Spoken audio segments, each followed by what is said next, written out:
Hello everybody! Welcome to Shakespeare for Kids 7+.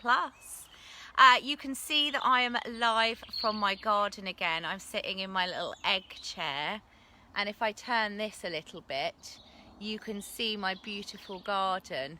Hello Jack! Nice to see you. So today we have a fan. Can you believe it? This is only my third Shakespeare story. I'm so excited, but we have a fan from America who joined us yesterday on the live, and it's 6-year-old Fiona from Pennsylvania. Hi Jack.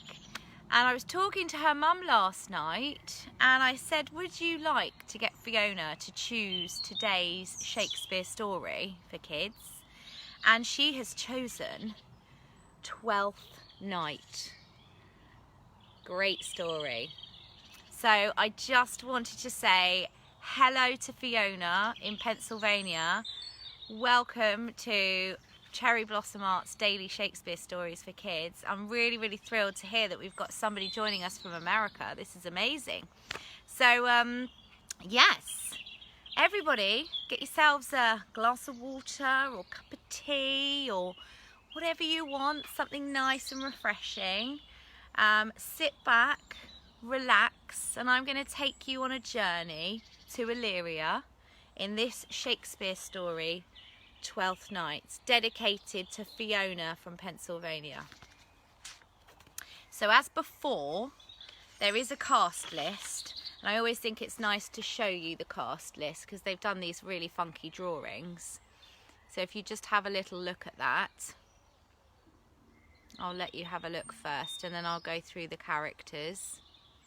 It's a nice way to introduce the characters to you with these funky drawings. Okay, so we have Sebastian and Viola. Now they're twin brother and sister. We've got Olivia, who is a rich countess. We've got Orsino, put my teeth in, and he's the Duke of Illyria. We've got Malvolio, who is a steward to Olivia. Okay, Sir Toby Belch, yes, Belch, who is uncle to Olivia. We've got Sir Andrew Aguecheek. I had to check the pronunciation of that one, Aguecheek, and he's a friend to Sir Toby. And then we've got a sailor. And the scene is set in coastal Illyria in the 15th century. So that's our characters, everybody. Oh, hi Harry, we've got Harry watching. Harry may be reading you a Shakespeare story another time. Lovely Harry. So anyway, sit back everybody. This is dedicated to Fiona, 6-year-old Fiona in Pennsylvania, who has chosen today's Shakespeare for Kids story, Twelfth Night. Sebastian and his twin sister Viola were as alike as two raindrops. They had the same light brown hair, bright blue eyes and winning smiles. Sometimes, when they were children, Viola used to borrow Sebastian's clothes and pretend to be him, which confused everybody. Well, it would, wouldn't it? The twins grew up together, were taught together, and they almost died together. That was on the day that the ship in which they were travelling foundered on a treacherous reef and sank. Viola saved herself by clinging to Sebastian's clothes trunk and was washed up on the coast of Illyria. As she was a practical, quick-thinking person, Viola decided she would be safer if she disguised herself as a young man. So she tied up her hair, dressed in clothes that she took from her brother's trunk, and called herself Cesario. I had to do all the checking of these names again because it's been ages since I read Twelfth Night. Cesario. There we are. She prayed that Sebastian had survived the shipwreck, and for 3 days she sought news of him, but then her money ran out, so still disguised as Cesario, she found a job as a page to Duke Orsino, ruler of Illyria. Oh, I've got lots of little hearts coming up there. I can't even see who it is. But anyway, thank you for that. Maybe I got the pronunciation right. Orsino was delighted with his new page, and before long, Viola had won his confidence and he had won her heart. The Duke was tall, dark, handsome, rich, and popular with his people, and yet he was not content. He moped about his palace during the day, and in the evening listened to troubadours singing sad songs. He never laughed and hardly ever smiled. Oh. Like many young women before her, Viola found herself falling in love with Orsino, and it was painful to keep her feelings secret. The pain became even worse when one day, when they were alone together, she summoned up the courage to ask why he was so unhappy. "Because I'm suffering from the worst sickness in the world. Love," Orsino replied. "I'm so in love with Countess Olivia that I don't know what to do, Cesario. I've asked her to marry me a dozen times, but she keeps refusing." "She must be mad," said Viola. "If you asked me, if I were a woman, I would marry you at once, my lord." Orsino sighed. Then suddenly he had an idea that seemed so brilliant that for a moment he looked almost happy. "You know, Cesario, I think you could gain Olivia's trust as quickly as you've gained mine," he said thoughtfully. "Go and see her today. Tell her that if she won't marry me, I'll waste away and die." Me, my lord," gulped Viola. Orsino placed his hand on Viola's shoulder. "You're my last hope. So I must try and persuade Countess Olivia to marry the man I love," Viola thought. "Why does life have to be so complicated?" Though she did not realise it at the moment, Viola's life was about to become more complicated than she could possibly imagine. And if you know the story, it does get complicated. Countess Olivia's parents had died when she was still young, and her uncle, Sir Toby Belch, had come to live with her. Sir Toby was short and plump, with white whiskers and twinkling blue eyes, and his love of wine and good food had turned his nose bright red. His closest friend was Sir Andrew Aguacheek, a man with a face as long and wrinkled as a bloodhound's. Since Sir Andrew was a bachelor, Sir Toby had decided that he would make the perfect husband for his niece, Olivia.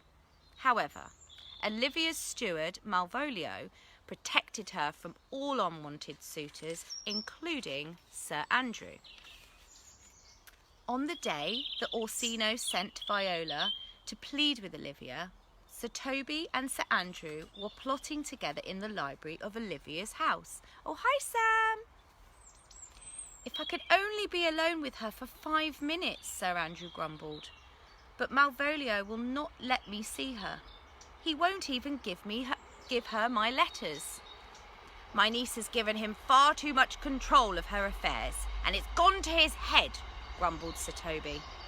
"Why, the other evening, the scoundrel actually had the impudence to tell me that I drank too much." "Oh, the villain," said Sir Andrew. "But I intend to teach him a lesson," Sir Toby said, with a mischievous grin. "Mark my words, old friend, before the day is over, Malvolio will be out of your way." Ooh. While her uncle schemed in the library, Olivia was strolling in the garden with Malvolio at her side. With his skinny body and black clothes, Malvolio resembled a bony shadow. "A young man called Cesario wishes to see you, my lady," he was saying to her. "He brings a message from the Duke Orsino." "Tell him to go away," said Olivia, and her green eyes flashed as she tossed her red hair in irritation. "I have, my lady," said Malvolio, "but he says he will stand at the gate all afternoon if he has to." Malvolio sniffled hastily. "He is the most insolent young fellow." let me see him then, Olivia said wearily.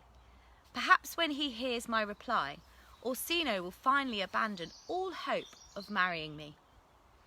When Viola entered the garden, Olivia pretended to be interested in the blossoms on the rosebush and gave Orsino's new messenger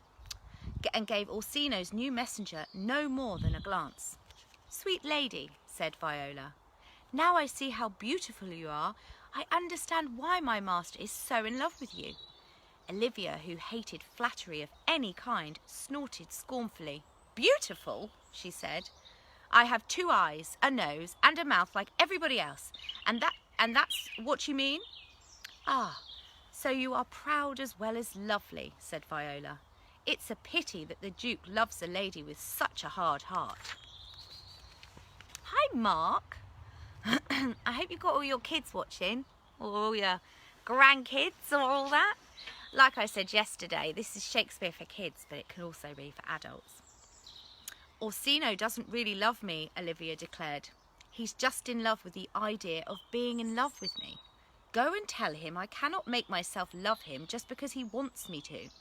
She looked up from the roses, and as she did so, she saw quite the most beautiful young man she had ever met. Her head swam giddily, and her heart began to pound. "Tell Orsino that I will never marry him," she said breathlessly. "And then go back and see me at once, Cesario." "Why?" frowned Viola. To tell me how he responds to my answer," Olivia said with a blush. Olivia bowed and turned to go, Viola bowed and turned to go, leaving Olivia alone with a whirlwind of thoughts and feelings she had never experienced before. One moment, Olivia wanted to laugh out loud, and the next, she wanted to burst into tears. She was so confused that she did not notice Malvolio approaching. He seemed to drop out of the sky and land in front of her. "I hope that young man did not offend you, milady," Malvolio said. "Offend me?" said Olivia. "Why, no. I mean, yes, he did." On impulse, she pulled a ring from one of her fingers. "He brought me this gift from the Duke. Return the ring to Cesario and tell him I don't want it." "Of course, my lady," Malvolio said smoothly. "Where is the fellow?" "Gone," said Olivia. "If you run, you'll soon catch up with him." "What? Run, I?" gasped Malvolio. Then he bowed politely as he saw the angry green fire in Olivia's eyes. "I'll go at once," he said. Viola walked slowly. Her heart was heavy for Orsino. Viola walked slowly. Her heart was heavy for Orsino and herself, and when a voice from behind called out, "Cesario!" for a moment she forgot that it was the name she had given herself and did not remember until the voice called out again, "Cesario! Ho! There!" Viola turned and saw Malvolio running towards her, her elbows sticking out, and his elbows sticking out, and his knobbly knees pumping up and down. This was surprise enough, but Viola was completely astonished when Malvolio offered her a ring. "You brought my lady this," he panted. "Now she wants you to take it back." "I didn't give her a ring," said Viola. Malvolio peevishly stamped his foot and threw the ring to the ground. "Let it lie there then," he snapped. "I have better things to do than argue with the likes of you." He turned on his heel and marched angrily away. Viola stooped and picking up the ring, saw it on a design of 2 hands and holding a heart. "But this is a love token," she thought. Young women don't send love tokens to other young women. The truth fell on her like an avalanche. "Oh no," she cried. "Olivia thinks I'm a man and she's fallen in love with me." Oh, hello again. Hello, Diana or Deanna. And Fiona, this is the lovely Fiona's mum. We are dedicating today's 12th night story to Fiona. Lovely to see you, Fiona and Diana, or Deanna, however you pronounce it. And hi, Lynn. If you've missed some of the story, Deanna, you can go back and watch it. So don't worry, we're sort of halfway through. But this is your special day today. This is your dedicated story. Orsino was alone when Viola found him. He was singing a song about doomed lovers and how no matter how brightly the sun shone, somewhere the rain was sure to be pouring like tears. Viola waited until the song was over, then told Orsino what Olivia had said. Orsino closed his eyes. "Ah," he groaned tragically. "If you knew what agony love can be, Cesario." "Oh, I do, my lord," Viola said.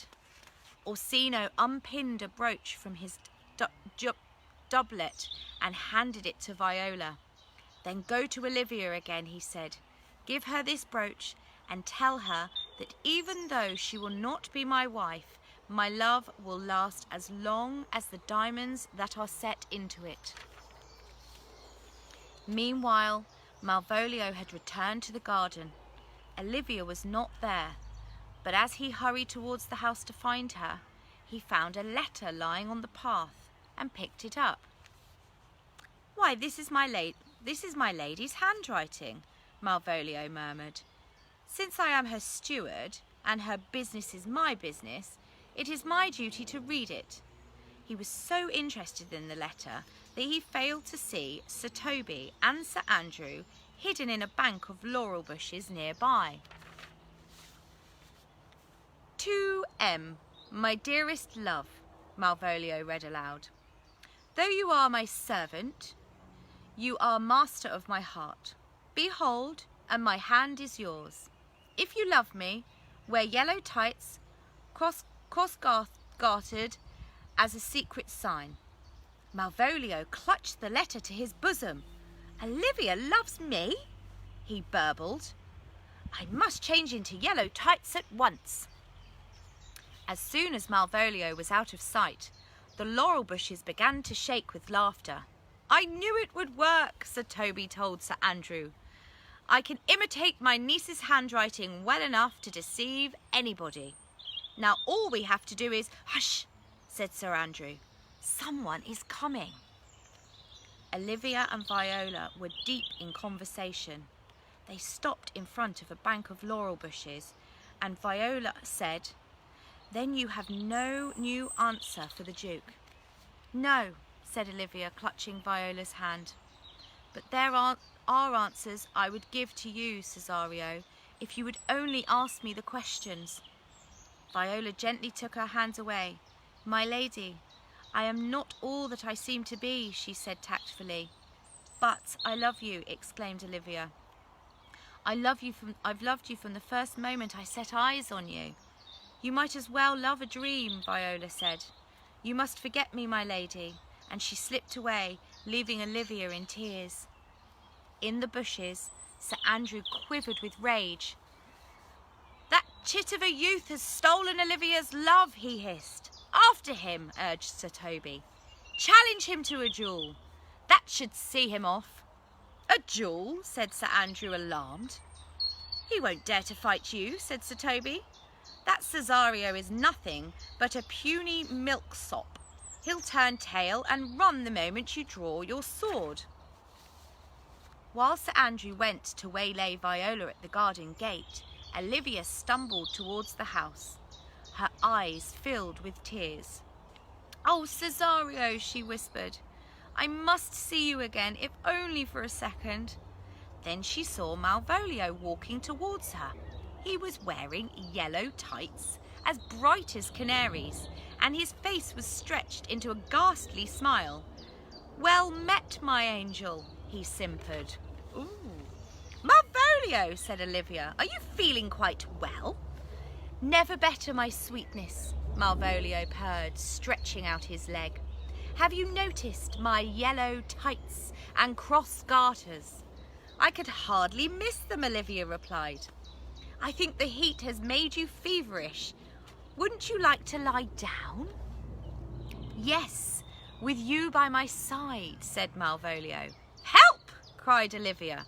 Servants, take Malvolio away. He's lost his wits.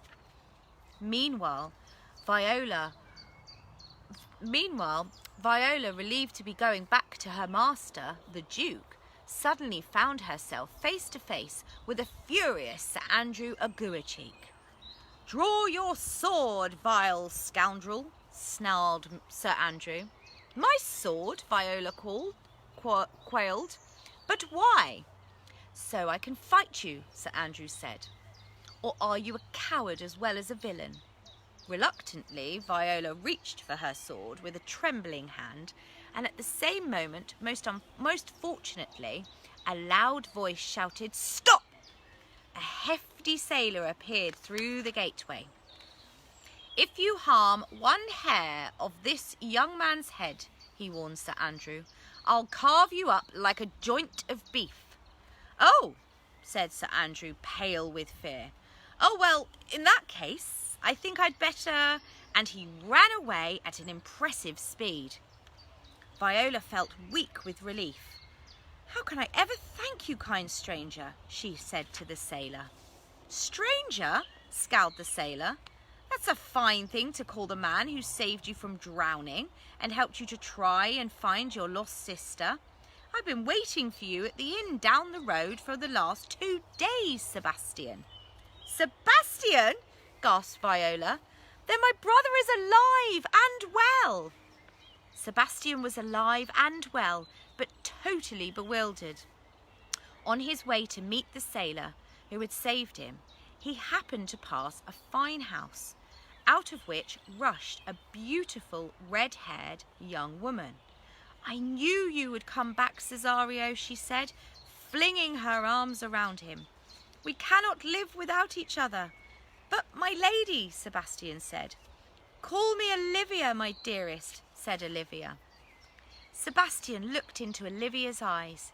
He was about to tell her that she'd made a terrible mistake and that his name was not Cesario, but then his heart began to beat faster as love worked its magic on him. This must be a dream, he said softly. But please don't wake me up yet. And he hugged Olivia tightly. The two of them were still embracing when Viola and the sailor discovered them. Sebastian recognized his sister and ran to her with a joyous shout. He lifted Viola high into the air while Olivia and the sailor looked on open-mouthed. Are there two of him? Whispered Olivia. I don't understand. It seems so, said the sailor, scratching his head. If you ask me, my lady, someone has a lot of explaining to do. Duke Orsino waited 2 anxious hours for Cesario to return, and at last he lost his patience. He called for his fastest horse and galloped to Olivia's house. In the hall, he was met with the strangest sight. Cesario and Olivia, arm in arm, and behind them a smiling priest holding a Bible. Cesario, Orsino thundered, release that lady. This is not Cesario, my lord, Olivia beamed. This is Sebastian, who will soon be my husband. If you seek the one you called Cesario, look behind you. Orsino turned and saw Viola wearing a dress that Olivia had lent her. She looked so lovely that she quite took Orsino's breath away, and he instantly fell head over heels in love with her. If you take my advice, you'll marry her straight away, Olivia told the Duke. She loves you with all her heart. And now I see her as her rightful self. I love her with all mine, Orsino declared. And so there was a double wedding in the house of Countess Olivia, and that night the windows were bright, and lights and air was filled with the sound of music and celebration. The laughter and singing rang through the house and reached the ears of Malvolio, who had been locked in the cellar. He pressed his face against the bars of the window and called out, "Hello!" Hello? Let me out, someone. I'm not mad. Truly I'm not. But nobody heard him. Not that night, anyway. The end. Oh, that's such a great version of Twelfth Night. I hope you enjoyed that. That was dedicated to Fiona from Pennsylvania. It's so lovely to have you join us all the way from America. And to everybody else who joined us from England and any other places, this was Shakespeare for Kids. We're doing it Tuesdays, Wednesdays, Thursdays and Fridays during lockdown. I've got 16 of these fabulous books. We've had Midsummer Night's Dream on Friday. Yesterday we did Romeo and Juliet. Today, 12th Night. So if anybody would like to pick our story for tomorrow at 5 o'clock, please put it in the comments or message me at Cherry Blossom Arts. But for today, have a lovely rest of your day, whatever you're doing. I'm going to enjoy my lovely garden, as you can see behind me. And we will see you tomorrow. You're very welcome, Deanna. Lovely to have you. Bye.